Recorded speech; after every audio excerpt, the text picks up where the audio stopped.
Do you feel, where you're explaining the concrete jungle in your book, that we forgot the simple things of life? Some people don't know what the simple things of life is, yeah. Yeah, most definitely, in the concrete jungle, yeah. People choose. Or do people just get used to what they live every day? Oh, well, you know, I think it's a combination of a lot of all that, you know. It's not one thing or the other. People need to be aware of choice more. That's the key to a lot of liberation, I believe. So do you feel that we're just puppets in God's paradise? Oh, no, not at all. I feel we're part of, we're co-creators. That's what we are. It's a nice way of looking.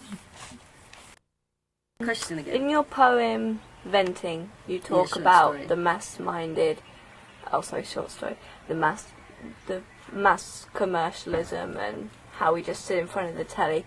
How can we, as individuals, contribute to changing our society, or that aspect of our society?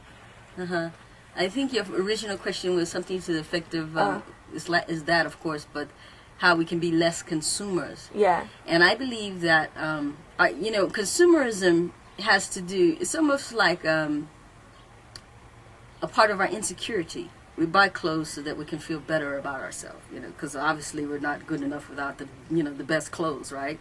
And we buy cars sometimes not just to get somewhere, but so that we can look a certain way in the car.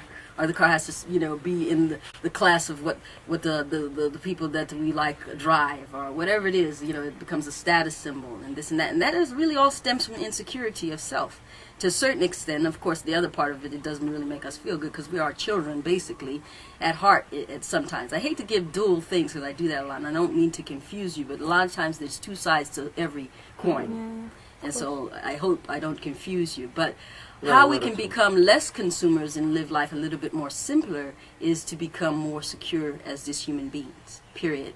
And of course, I believe, the greatest force in the universe is love.